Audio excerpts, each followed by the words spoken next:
Hi, it's Paulina here, and I'm making a video today on narcissistic abuse and how sadistic they can be. And I'm a little bit stressed out because I've tried already about 4 times to make this video, and I keep getting distractions, phone calls, messages on my cell phone. So here it goes. Okay.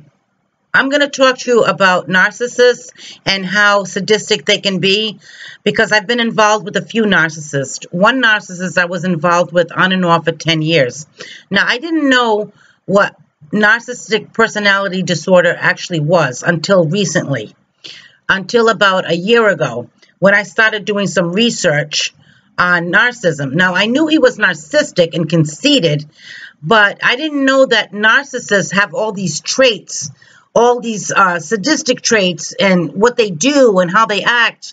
And it's like it fit him to a T. Everything that these videos and books said and my therapist said, it was completely him. I mean, it was all the way down the line, nonstop. And I was shocked because the whole time he was abusing me mentally, making me think I believed that I was deserving the abuse and the inhumane treatment because when I met him, I knew he was playing some games with me. So I called him up and I left some messages on his phone, cussing him and telling him what I thought of him. So he flipped out because narcissists can't handle that. And he knew I was a woman and I was kind of a little bit timid back then. And he loved that because they like to scare people. They like to feel like they can put fear into other people. And he put a little fear into me. But then I talked to someone and they told me don't show him any fear because that's what he wants. He wants to put fear into you. So from then on, I didn't show him any fear. But anyways, it was very inhumane the way he treated me. And I'm not going to get into the other narcissists just yet. My ex-husband, who I'm not sure if he was a narcissist or a sociopath or a psychopath, but he definitely has some kind of disorder, mental illness disorder. He was pretty bad. But I'm not going to talk about him right now. That's going to be another video that I make. So this narcissist, I don't want to say his name, so that's why I keep saying this narcissist, because this scumbag can actually come back at me and use it against me if I say his name. He had taken me to court once because I left him some messages on his phone. He saved up the messages and he took me to court. And after I found out he did it just to embarrass me. It was nothing to do, and he set me up and he lied to the judge. But I had my laugh on him because the things I said, everybody was laughing in the court. So he's a very weak person. Narcissists are very weak, but they try to act strong. They're very weak because anyone who tries to feed off on other people's vulnerabilities or someone who is they think is weaker than them is a wimp, a coward, and they are very weak. I'm a lot stronger than he is. Granted, so the things he did to me was very inhumane. He would just dangle a carrot all the time. He was like, he told me, you can be with me, but you have to earn me. And I would say to him, excuse me? It's usually the men who have to earn women. Women should not have to earn men. He's like, no, I have to be earned. Another narcissistic thing. And then another time he said to me, you should feel privileged to know me. That's a very degrading comment to make to somebody, extremely degrading. Like you're so lowly and I'm so high that you should be so excited to know somebody so special like me. That's what he was saying. He is trash though. He's a child molester. He likes little girls. He likes them very young. He's attracted to these little girls. One time he was on the phone with me, and he was driving by middle school, and he was like, I wish I was young again. And I said, what are you talking about? Those are little children. And he thinks nothing of being attracted to little children. He is a sick puppy. I didn't realize how sick he was until I made up with my brother. I wasn't speaking to him for years. I made up with him, and he finally opened my eyes to how bad this guy was and how shocked he was that I was putting up with this. He said, this guy does nothing for you, gives you nothing. Then he's telling you to exercise, quit smoking. You can't get angry at no matter what he does to you, because then he'll punish you by giving you the silent treatment. Oh, narcissists love the silent treatment. They love it. Now, some narcissists, and he's also very abusive physically, but he didn't with me. I guess I got lucky. He didn't get with me, but I know he's abused physically other women. He used to be a cop. He was thrown out of the police force. He's such a loser that they kicked him out. That's how bad this guy was. You have to be pretty bad to get kicked out of the police force. But, and then he didn't want me to find out any information about him. He would like panic if I knew anybody he knew. That's how much he has to hide. And he'd flip out on me. He kept me in the dark about everything. He didn't want me to know anything about him other than what he told me. And I had to go online to research information about him because I says, I'm probably dating a serial killer, because why is he so secretive? It made me red flag all day long. And me being an open book, I'm an open book. I just say whatever. I don't keep a lot of secrets. I didn't know. I still to this day don't know where this scumbag lives. He liked keeping me in the dark. And the way he abused me was through deprivation, complete deprivation. He got me to feel like I didn't deserve a thing. I didn't deserve nothing. This scumbag, one time, he owns apartment buildings. He called me up and he said, oh, I have something for you. And then the way he talked, it was like sick. It's like, I have something for you. Now be patient. So he comes up the stairs, acting so, with his head moving back and forth, a psycho. He puts a box on the table. He says, and it was a box of garbage from one of his tenants. And it had this old, ugly t-shirt in it and a used shower brush. It had a used shower brush. Who the hell gives somebody a used hygiene product? How disgusting. And then he goes, now, appreciate it so you'll get more of this. Now, I was afraid to say something because of the way he is mentally. He mentally abused me if I had said anything against him. But I was shocked. I could not believe this. A box of garbage. That's what he gave me. And I'm supposed to appreciate it to get more of it. Sick bastard. Real sick bastard. And then he never once gave me a gift for my birthday, Christmas, Valentine's, nothing. Never in 10 years. And then he'd never see me on holidays. Narcissists like to ruin holidays. And I'd ask him, why don't you ever see me on holidays? He goes, well, because you act up. And I said, for 10 years, I'm acting up on every single holiday. Oh, yeah.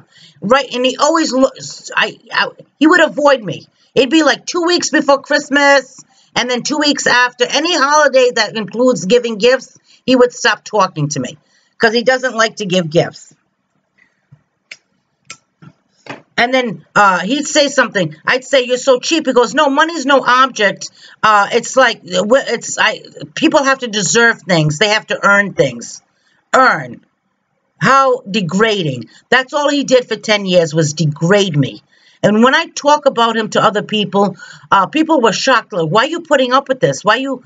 And I had such low self-esteem. He had me feeling like I was one of the ugliest women on the planet. And I was so isolated. Narcissists like to target people who are isolated because it's so much easier to control. I didn't have a computer at the time. I don't think I even had a car. Or my daughter had my car most of the time. I had almost nothing when I moved into this apartment. And I didn't talk to much of my family. When something happened and we weren't speaking to each other. And all I really talked to was my daughter, who was a teenager, was having her own issues. And there was a next door neighbor who I happen to know she has narcissistic traits. Wow, lucky me. She's another bad character, very negative. Put me down all the time, and I was already severely depressed, and that's the kind of people that I had in my life. So because I had such low self-worth and I had a very dysfunctional childhood where I was treated really bad by my family, and I felt like I deserved this. I felt like I deserved this poor treatment. It was disgusting treatment that he did to me. So what happened was, whenever I'd say something to him, narcissists love the silent treatment. They love to do that. That's how they punish people. Oh, they'll punish by hitting. Some of them get violent physically. Or he punished me by the silent treatment. If I showed any sign of anger, that's it. He wouldn't talk to me for weeks. But yet, he'd call me up and put me down, call me a fat bitch, and say terrible things to me. Sick fuck. I'm so nervous right now. A lot of these memories are coming back to me. I get angry when I think of him. But he's out of my life. I got rid of him. And if he comes back, I'm only going to treat him the way he deserves to be treated. Because I'm not going to take him back. I'm not going to let him use me anymore. I'm not going to be a fool like I was. Because that's what I was. I was his victim. He loves his victims. He loves his narcissistic supply to feed his ego. People who he can abuse and mistreat.